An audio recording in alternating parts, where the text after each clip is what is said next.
È un po' come a dire che Dio insiste nel fatto che su Esodo vuole metterci la firma. È un altro tema questo importante del capitolo 6, anzi che dal capitolo 6 diventerà sempre più evidente, cioè il fatto che l'opera di Dio qui diventa pubblica. Non è più un autore, diciamo, che resta dietro le quinte, ricordate, no? Abbiamo detto più volte in Genesi e soprattutto nell'ultima parte di Genesi, nel racconto di Giuseppe e dei suoi fratelli, ma anche nella prima parte di Esodo, no? Quindi nel racconto della salvezza di Mosè. Dio è uno che agisce dietro le quinte, quindi può quasi sparire dalla scena, persino il suo nome può essere dimenticato, però c'è sempre, perché è il vero regista di tutti gli eventi. Invece, in Esodo, e soprattutto dalla vocazione di Mosè in poi, Dio ci tiene a dire questo sono io, cioè vuole mettere la firma su quello che sta facendo e vuole che questo nome sia riconosciuto, sia, come diremmo da cristiani che recitano il Padre Nostro, sia santificato, sia riconosciuto da tutti, sia santificato, cioè sia riconosciuto come santo. Perché vedete, qui c'è un altro aspetto, no? Mentre l'opera di Dio può essere anche segreta, misteriosa e nascosta, e il 99% delle volte lo è, c'è bisogno però anche di una rivelazione aperta, di un entrare a gamba tesa di Dio nella storia.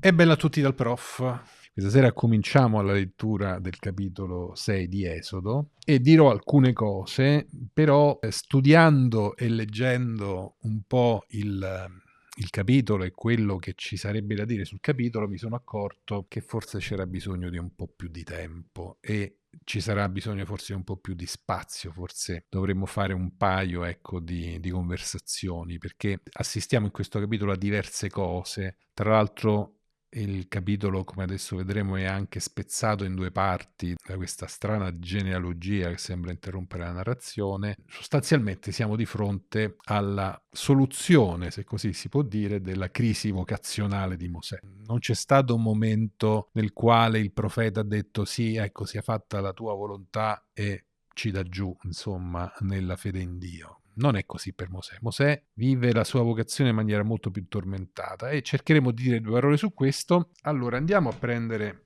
il nostro Genesi, la leggiamo dalla CEI oggi. Il Signore disse a Mosè: ora vedrai quello che sto per fare al faraone. Con mano potente li lascerà andare, anzi con mano potente li scaccerà dalla sua terra. Questo primo versetto, ricordate, in realtà era la chiusura della unità letteraria del capitolo 5. Quindi in realtà l'unità narrativa comincia al versetto 2 e consideriamo che si estende fino al versetto 7 del capitolo successivo.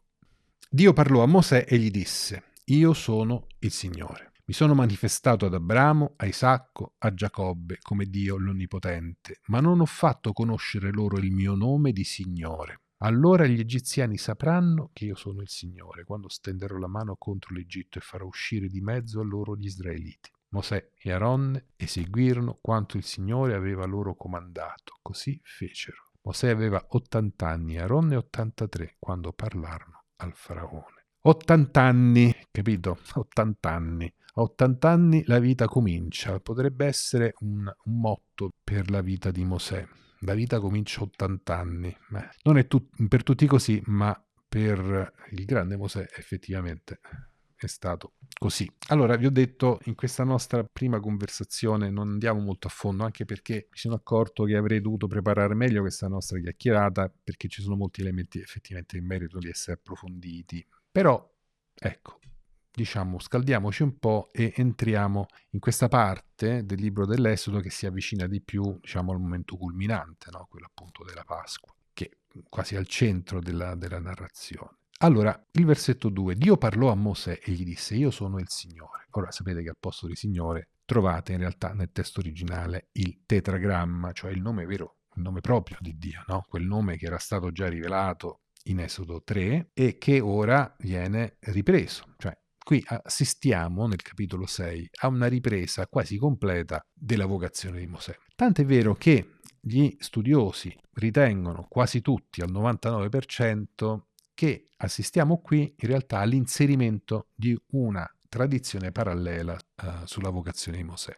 Non ci stupiamo di questo perché abbiamo visto che questo succedeva già molte volte, successo molte volte in Genesi, per esempio, no? Dove abbiamo due racconti appunto distinti della creazione, abbiamo due racconti anche del diluvio, abbiamo racconti che si ripetono anche all'interno delle storie dei patriarchi. Gli stessi racconti dei patriarchi probabilmente vengono da tradizioni diverse che poi sono state collegate secondo una catena narrativa. E ora qui davanti al libro dell'Esodo assistiamo, no, a quella famosa stratificazione, no, geologica, quando spaccate una pietra o quando un geologo studia la configurazione del terreno, vede appunto tanti strati. Ecco, qui gli strati nel libro dell'Esodo sono molto molto molto fitti.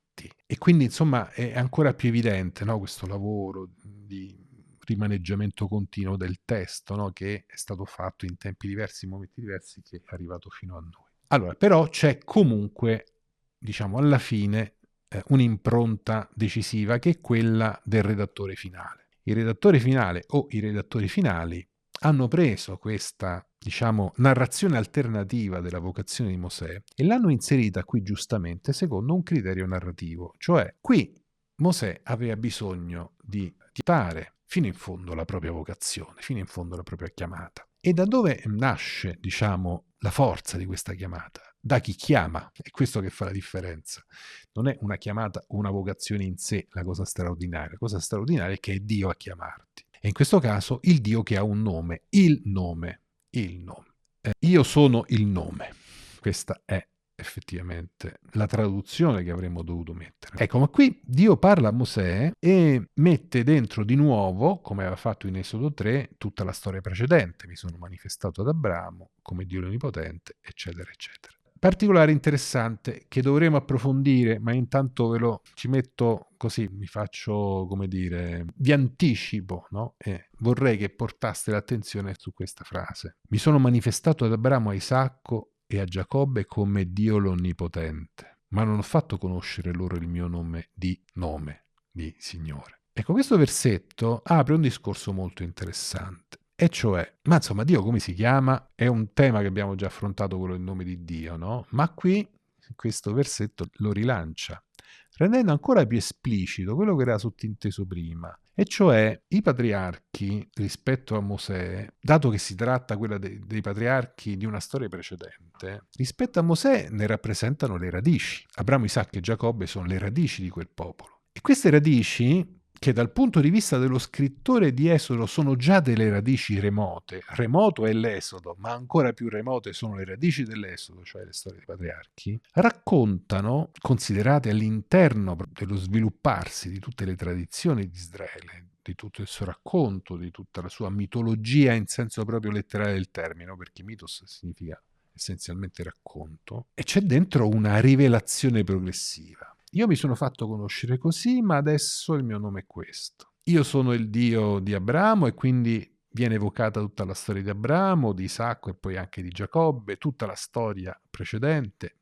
L'aggancio, come sapete, della storia di Giuseppe è un ponte tra la storia dei patriarchi e un ponte sapienziale, no? Quindi anche una continua riflessione filosofica, teologica, che costituisce un ponte tra la storia dei patriarchi e quella della liberazione dall'Egitto. Bene, insomma, sto per dirvi che si insinua qui l'idea della rivelazione progressiva, cioè del fatto che Dio non ti dice tutto subito, che non è subito tutto chiaro, che si impara a conoscere Dio, che questo popolo crescendo, non soltanto crescendo in numero, come viene più volte sottolineato, perché si sta compiendo la benedizione di Abramo, quindi i discendenti di Abramo saranno come la sabbia del mare, le stelle del cielo, eccetera, quel detto lì, che poi abbiamo visto anche estendersi al di fuori questa benedizione della linea di Giacobbe, cioè di Israele vero e proprio, no? Perché i figli di Abramo praticamente sono tutti i popoli del Medio Oriente in pratica, sono tutti, quasi tutti, se ricordate il racconto di Genesi. Ecco, quindi diciamo, mentre questo popolo cresce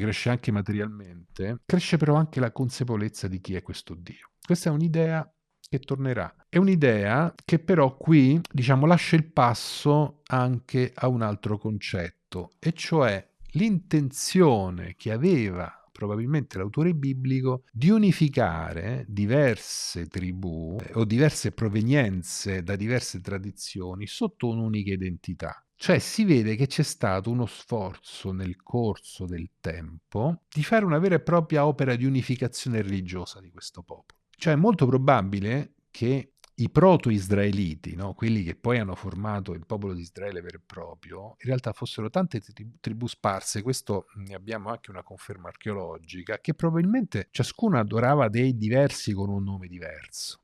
Questo spiegherebbe anche la diversità dei nomi nella Bibbia.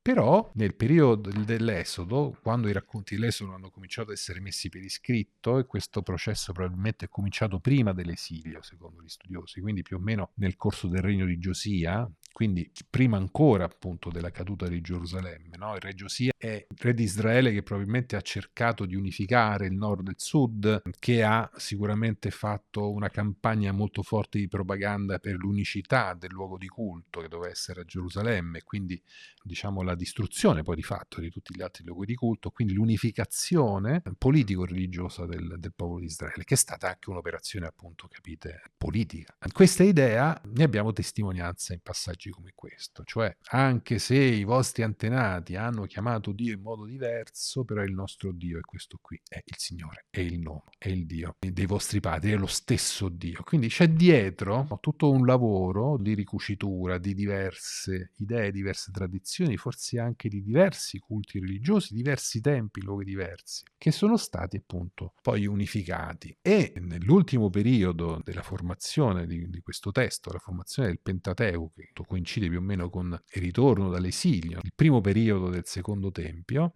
è diventato uno strumento per ancora insistere sulla unità ritrovata di questo popolo, su un'identità di questo popolo da ricostruire. Ecco, una cosa che ho detto più volte, ma ci ritorno perché lo vediamo anche in passaggi come questo.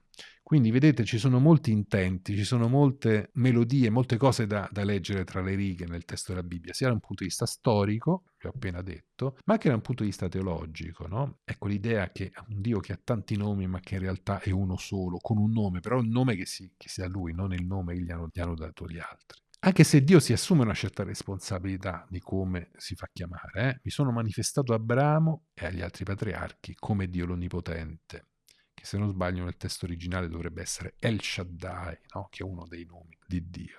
Ma non ho fatto conoscere loro il mio nome di Signore. Era presto, anche se nel libro di Genesi spesso viene chiamato così, però non è Dio che pronuncia questo nome, quindi non si fa chiamare così, non si fa riconoscere così. È un po' come a dire che Dio insiste nel fatto che su Esodo vuole metterci la firma. È un altro tema questo importante del capitolo 6, anzi che dal capitolo 6 diventerà sempre più evidente, cioè il fatto che l'opera di Dio qui diventa pubblica.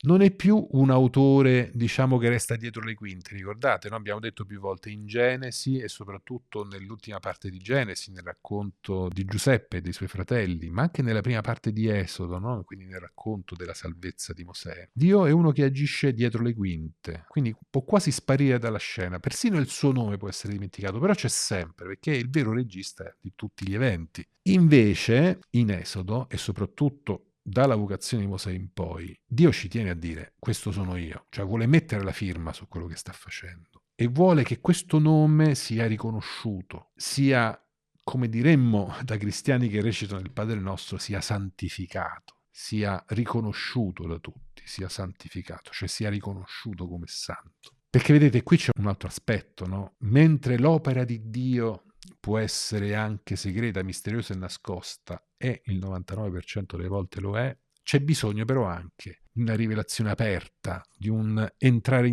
a gamba tesa di Dio nella storia e di essere riconosciuto pubblicamente come tale. Perché se non c'è un riconoscimento pubblico di Dio, non cambia niente, perché non basta. Questa è una dimensione è un po' estranea alla nostra mentalità, no? Che ci siamo un po', diciamo, concentrati sull'aspetto interiore, personale del cammino spirituale, della fede, come un percorso della coscienza, come una serie di prese d'atto di novità spirituali, no? Quindi, diciamo, noi da contemporanei, no? Da postmoderni, tendiamo molto a sottolineare l'aspetto, diciamo, intimo, individuale, personale della religione. Mentre esiste un'altra dimensione che nella Bibbia è molto forte, che è quella della dimensione pubblica, collettiva, cioè non si può essere credenti e nasconderlo. E questo implica anche che Dio stesso non si può nascondere sempre, cioè anche lui stesso in alcune pagine della Bibbia ci tiene che sia identificato come tale, vuole mettere proprio la firma sulla sua opera. Perché questo riconoscimento è fondamentale per l'israelita, perché sia confermato nella sua identità, un'identità che però appunto è un'identità pubblica essa stessa, perché significa far parte di una comunità, essere parte di un movimento, essere parte di un popolo, essere parte di un'entità, non soltanto religiosa, nel caso appunto della storia biblica, ma anche di un'entità politica. Ricordate che nell'antichità questa differenza religione e politica è quasi inesistente. Quindi la partecipazione al culto, e quindi sottinteso il culto del Tempio, ha questa fondamentale caratteristica identitaria. Ecco, conoscere il nome di Dio equivale a riconoscersi come popolo, a riconoscere un'identità che è collettiva, non soltanto individuale. Ecco, dicevo che la rivelazione del nome però ha anche una valenza esterna, cioè di fronte agli altri, non soltanto per il riconoscimento di una propria identità, ma anche perché questa identità sia manifestata a tutto il resto del mondo. Per farvi un'analogia, cioè non basta l'adorazione dei pastori e il riconoscimento da parte di Maria e Giuseppe di quanto questo bambino sia straordinario nel racconto dei Vangeli, no? Occorrono anche i magi, cioè occorre anche che questo riconoscimento sia universale, sia mondiale, sia appunto esterno. E qui in questa pagina diventerà molto importante il faraone come destinatario di questa rivelazione, e sul faraone dovremo anche qui parlare molto, quindi ci sono vari temi da approfondire, abbiamo detto. Il nome di Dio di nuovo, inteso come esito di una storia della salvezza, quindi di un progresso della rivelazione. E un'altra cosa da approfondire, appunto, l'abbiamo individuato adesso, è l'aspetto pubblico del nome di Dio, ma rivolto soprattutto all'antagonista, al faraone, no? Quel potere che resta un potere senza nome, perché faraone non è un nome, no? Ma è una carica, diciamo così, anche se a volte viene considerato e preso come un nome proprio, ma in realtà è una carica, mentre invece Dio ha un nome, e questo Dio contro cui il faraone adesso dovrà presto confrontarsi. Vengono ripresi successivamente, io stesso ho udito il lamento degli israeliti, eccetera, eccetera, vengono ripresi gli stessi temi che abbiamo ritrovato nel capitolo 3, proprio quasi identici, con appunto una sfumatura. Questa sfumatura, adesso vedremo, è quella che Mosè non viene adesso mandato a parlare agli israeliti. Diciamo che qui c'è la differenza, che va dagli israeliti è quasi scontato, adesso deve andare a parlare dal faraone, con Aronne anche in questo caso. Mosè parlò agli israeliti, ma essi non lo ascoltarono perché erano stremati dalla dura schiavitù. Che cosa dovevano ascoltare gli israeliti? Dovevano ascoltare la conferma. Vi la darò in possesso questa terra, vi farò entrare nella terra che ho giurato di dare a Abramo, Isacco e Giacobbe. E non lo ascoltarono vuol dire che qui gli israeliti, che sono l'altro personaggio importante del libro dell'Esodo, passano quasi in secondo piano, diventano qui quasi spettatori, cioè gli israeliti non ascoltano vuol dire perché non ci credono più. È un momento in cui loro sono veramente al massimo dello stress, se si può dire una parola, perché stress è poco, visto che magari sono oppressi, no? Sono effettivamente oppressi, quindi lavoro duro, scarso cibo, condizioni igieniche ancora peggio, quindi una situazione di vera oppressione, e sono stremati, quindi non ce la fanno adesso a credere, restano lì, sono passivi. Ecco, da questo momento in poi sono passivi, non entreranno più in scena, se non credo fino al capitolo 12, dove appunto sarà di nuovo loro chiesto di credere. Qui viene chiesto di credere ma non ce la fanno, ma restano in silenzio, sono sullo sfondo. E a versetto 10 il Signore disse a Mosè: va e parla al faraone, re d'Egitto. Quindi destinatario adesso è direttamente il faraone, molto più importante del popolo. Mentre in Esodo 3 si accenna anche al faraone, ma il popolo è più importante. Qui il problema è fare i conti col faraone. Come vedete, il testo è scritto anche per dare una certa progressione. Abbiamo detto che questo è un inserimento secondario, cioè una seconda volta viene raccontata la vocazione di Mosè, ma l'autore biblico ha fatto in modo che avesse una funzione diversa. La reiterazione del racconto della vocazione è una funzione diversa. La funzione diversa qui è la conferma della vocazione di Mosè. Ho scelto proprio te, non solo, quindi tu devi assumerti questa responsabilità, ma devi andare proprio a parlare dal faraone. Gli israeliti non mi hanno ascoltato, come vorrà ascoltarmi il faraone mentre io ho le labbra incirconcise, che è una espressione molto, diciamo, grafica e anche un po' non simpatica da immaginare, per dire che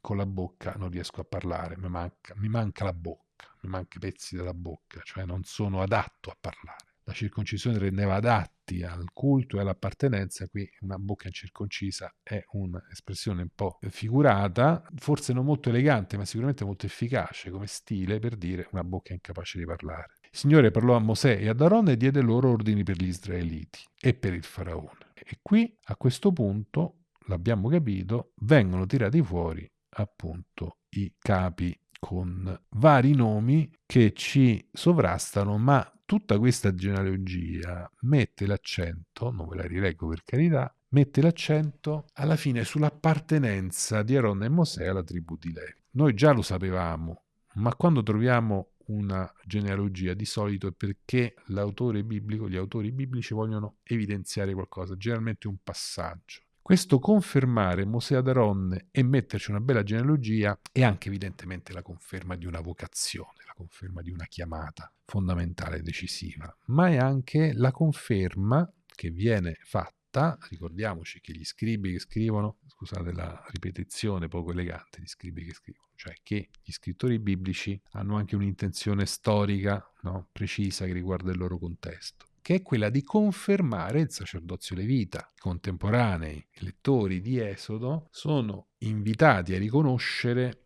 in Aronne l'antenato, in Mosè Aronne, ma soprattutto in Aronne, l'antenato della casta sacerdotale.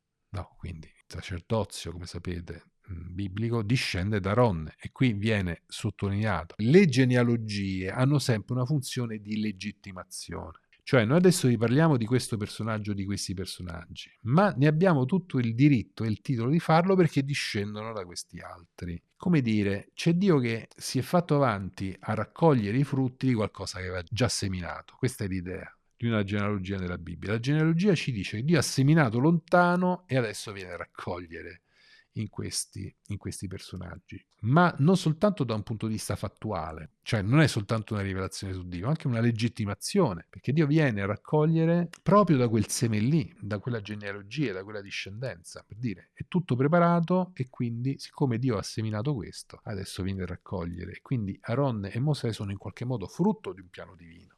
Questa diciamo è l'idea. Capite che potete applicare questa idea, no? Anche alle genealogie del Nuovo Testamento, ecco, quindi è abbastanza evidente. Quindi vi ho detto vi fermavo le genealogie e quindi di fatto alla fine del versetto 30, anche se ci sono, vi ho detto, delle parti da approfondire la prossima volta, lascia uscire dall'Egitto gli israeliti. Questi dissero al faraone. Chi sono quelli che dissero al faraone fate uscire dall'Egitto gli israeliti? Sono Mosè e Aronne. Quindi vedete la sottolineatura del loro ruolo. Io sono il Signore, di nuovo riferisce al faraone. Come vedremo adesso, assisteremo anche in qualche modo a un piccolo capovolgimento del rapporto tra Mosè e Abramo, no? Perché prima Mosè doveva essere considerato Dio, ricordate l'immagine di Esodo 3, Dio nei confronti di Abramo.